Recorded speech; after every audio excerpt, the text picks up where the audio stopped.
So what if I told you you could build your own personal skate obstacle that only costs $2 that you could fit in your pocket or at least in your bag? This rail cost me $290, so almost $300. Well, I love this rail. It's a little bulky, and obviously that's very expensive. I live in the 3rd story of an apartment. That rail gets kind of bulky, it's big, and like I just mentioned, it's really expensive. A lot of people don't want to spend that type of money. But there is an alternative way, and this is a method that I've used to learn new tricks. Chalk.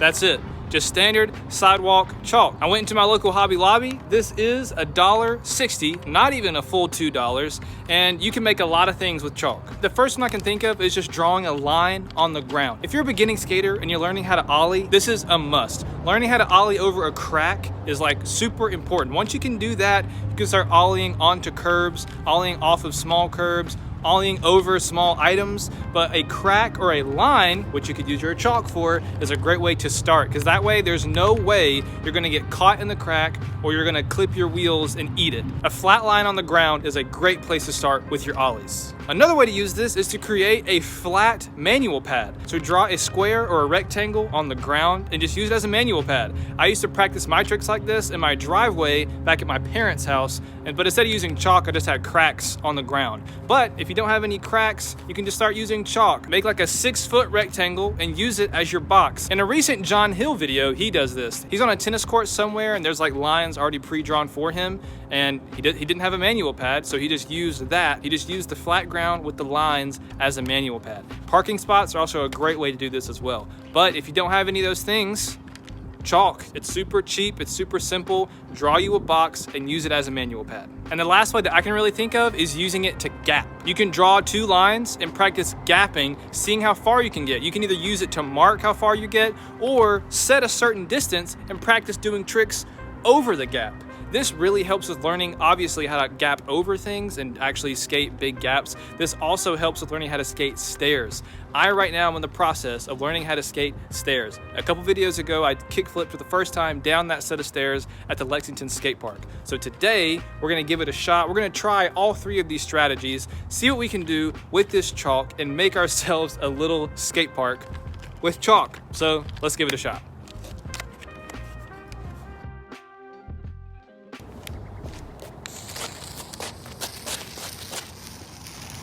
First option was to draw a line. I'm currently working on my switch ollies and my nollies, so I'm gonna use this line to practice them. I'm gonna try to switch ollie over them and nollie over them, maybe do a switch frontside 180, but here we go. It's not a very straight line, but it's a line.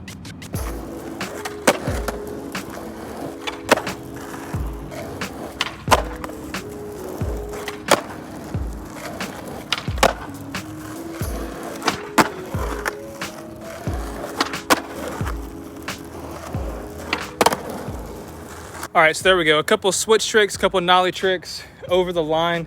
Great practice for things like that. I actually think I'm gonna keep doing things like that. I think that was helping out my nollies and my switch ollies a lot. Next, let's try a box. Let's try to make a manual pad and do some tricks on that.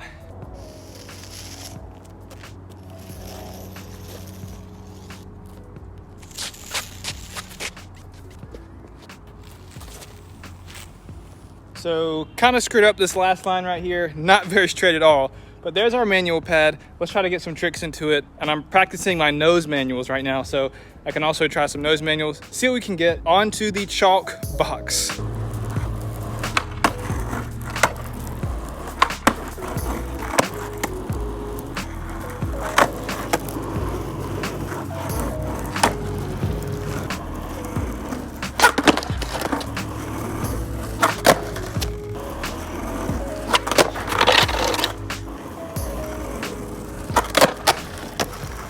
Okay, so the last skate obstacle is a gap.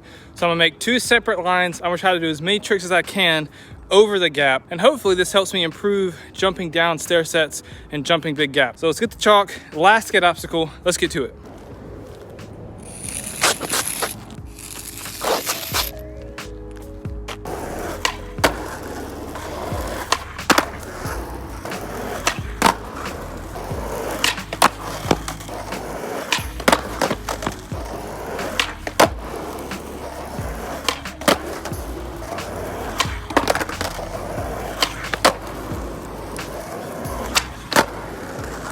All right, so there we have it. 3 different skate obstacles under $2 simply using chalk.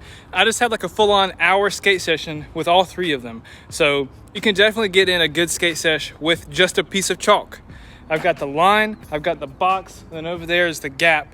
And that's the first time I've gapped a lot of those tricks that far. So I definitely progressed today using these. And if you're a beginning skateboarder and you don't know how to manual yet, or you don't know how to ollie yet, these are perfect obstacles to use because you can learn so many things by just ollieing over your crack or doing a trick over a crack. You'd be surprised what you can do with just a little piece of chalk. So the only downside I'm seeing with this chalk is I used it for one day and this piece is already almost gone, and there are 5 sticks in here. But if it doesn't rain, all of that chalk should stay and I should be able to use it for several days. So you might have to buy a lot of chalk if you continually try to use it to practice. So before we end the video, I want to show some clips I've gotten the past couple weeks. I went on a street mission with some friends. I learned how to skate a really long round rail at the Winston-Salem skate park, and here's that skate session.